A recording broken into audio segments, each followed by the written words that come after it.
అధికారం కోసం ఏమైనా చేస్తారంటారు. పిల్లనిచ్చిన మామను వెన్నుపోటు పొడిచినట్లు తెలుగు ప్రజల మధ్య విద్వేషాలు సృష్టించి లబ్ధి పొందే పనిలో పడ్డారు. తెలంగాణ ఎన్నికల్లో టీఆర్ఎస్ తో పొత్తు ప్లాన్ బెడిసికొట్టడంతో జగన్తో కేటీఆర్ భేటీని రాజకీయంగా వాడుకునే పనిలో పడడంపై senior journalist KSR political comments ఇప్పుడు.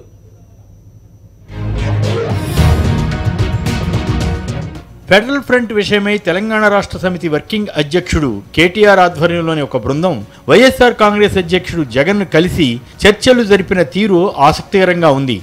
ఈ యువనేతలిద్దరూ ఎంతో మెచ్యూరిటీతో వ్యవహరించారు. ఏ ఇతర రాజకీయ పార్టీపై విమర్శలు చేయకుండా కేవలం రాష్ట్రాల హక్కులు, తెలుగు రాష్ట్రాల్లోని ఎంపీలంతా కలిసి ఉండవలసిన అంశంపై వారు మీడియాతో మాట్లాడడం మంచి పరిణామం. రాష్ట్రాల హక్కుల కోసం జాతీయ స్థాయిలో కేసీఆర్ చేస్తున్న ప్రయత్నాలను జగన్ స్వాగతిస్తే, కేసీఆర్ స్వయంగా మరోసారి ఏపీకి వెళ్లి జగన్తో ఫెడరల్ ఫ్రంట్ విషయమై చర్చలు జరుపుతారని కేటీఆర్ ప్రకటించారు. ఇవి ప్రాథమిక చర్చలే అయినా ఒక క్లారిటీతో వీరిద్దరూ మాట్లాడుకున్నారు. ప్రత్యేక హోదా అంశంపై కేటీఆర్ స్పష్టతతో మాట్లాడారు. తాము కూడా ఏపీ ఎంపీల పోరాటంలో భాగస్వాములు అవుతామని ఆయన సంకేతం ఇచ్చారు. రెండు తెలుగు రాష్ట్రాల ప్రయోజనం కోసం కలిసి పనిచేస్తామని కూడా వారు అన్నారు. ఇది రెండు తెలుగు రాష్ట్రాల ప్రజల మధ్య సామరస్యం, సుహృద్భావ వాతావరణం పెరగడానికి ఎంతగానో ఉపయోగపడుతుంది. గతాన్ని ఒకసారి గుర్తు చేసుకోండి. 2014లో తెలంగాణలో కేసీఆర్, ఏపీలో చంద్రబాబు అధికారంలోకి వచ్చారు. కేసీఆర్ తన పని తాను చేసుకుపోతుంటే చంద్రబాబు రోజు టీడీపీ నేతల మీటింగ్ అంటూ కేసీఆర్ను, ఆయన ప్రభుత్వాన్ని ఎద్దేవా చేస్తూ మాట్లాడేవారు. తాను హైదరాబాద్లోనే ఉండి తెలంగాణలో టీడీపీని అధికారంలోకి తెచ్చేదాకా నిద్రపోనని సవాళ్లు చేస్తుండేవారు. అవన్నీ టీఆర్ఎస్కు పెద్ద చికాకుగా ఉండేవి. ఆ క్రమంలో ఏకంగా కేసీఆర్ ప్రభుత్వాన్ని పడగొట్టే ప్రయత్నం చేసి చంద్రబాబు ఓటుకు నోటు కేసులో పట్టుబడ్డారు. దాంతో ఆత్మరక్షణలో పడి ఎలాగోలా కేసీఆర్ను, బీజేపీ పెద్దలను మేనేజ్ చేసుకుని ఆ కేసు ముందుకు వెళ్లకుండా చూసుకున్నారు. ఇందుకోసం న్యాయ వ్యవస్థలోని కొందరు ప్రముఖులను కూడా వాడుకోగలిగారన్న ప్రచారమూ ఉంది.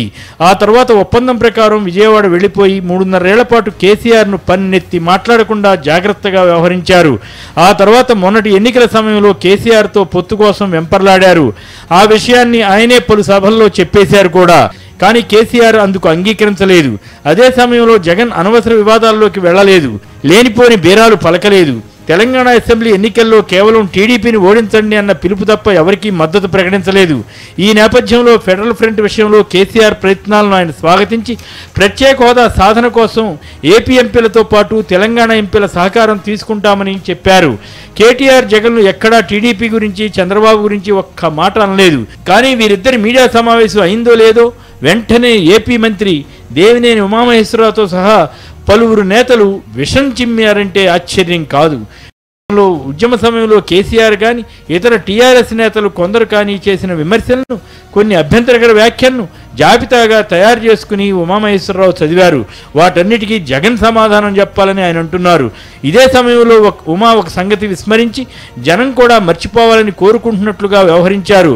2009 ఎన్నికలకు ముందు కేసీఆర్ చేసిన అనేక అభ్యంతరకర వ్యాఖ్యలను ఉమా ప్రస్తావించారు. కానీ 2009 ఎన్నికల్లో టీఆర్ఎస్తో టీడీపీ పొత్తు పెట్టుకోవడం కోసం చంద్రబాబు నాయుడు ఏకంగా తెలంగాణ అనుకూల తీర్మానమే చేశారే. అంతేకాదు ఆ తర్వాత టీఆర్ఎస్తో కలిసి ఎన్నికల్లో పోటీ చేశారు. అప్పుడు ఆంధ్రుల ఆత్మాభిమానాన్ని చంద్రబాబు మంటగలిపారని ఉమామహేశ్వరరావు ఒప్పుకుంటున్నట్లే కదా. అంతదాకా ఎందుకు? తెలంగాణ అసెంబ్లీ ఎన్నికలకు ముందు చంద్రబాబు ఏ ప్రకటన చేసింది ఉమాకు తెలియదా? తాను టీఆర్ఎస్తో పొత్తు పెట్టుకుందామని ప్రయత్నిస్తే కేసీఆర్ ఒప్పుకోలేదని, పైగా కాంగ్రెస్తో పొత్తు పెట్టుకోవద్దని చెప్పారని ఆగ్రహం వ్యక్తం చేశారు. కాంగ్రెస్కు వ్యతిరేకంగా ఏర్పడిన తెలుగుదేశం పార్టీని, ఆత్మగౌరవ నినాదంతో ఏర్పడిన టీడీపీని తీసుకెళ్లి ఇప్పుడు కాంగ్రెస్ కాళ్ల వద్ద ఎందుకు పెట్టారని ఇతర పక్షాలు అడుగుతున్నా దానికి చంద్రబాబు వద్ద కానీ, ఉమా వద్ద కానీ, మరే టీడీపీ నేత వద్ద కానీ సమాధానం లేదు. చంద్రబాబే పలుమార్లు కాంగ్రెస్ను చెత్త పార్టీ అని, ఆంధ్రుల పొట్టగొట్టిందని, దాన్ని భూస్థాపితం చేయాలని, సోనియా గాంధీని దెయ్యం, భూతం, గాడ్సే 4.5 లక్షల కోట్ల రూపాయలు దోపిడీ చేసిందని ఇలా అనేక పరుష పదాలు వాడిన సంగతి దేవినేని ఉమా గుర్తు చేసుకుంటే బాగుండేది కదా.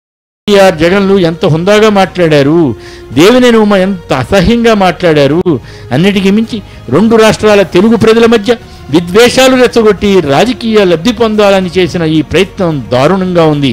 తెలుగుదేశం పార్టీ ఇంత ఘోరంగా తయారు కావడం బాధాకరం. ఇది తెలుగు ప్రజలు క్షమించే విషయం కాదని మాత్రం చెప్పాలి.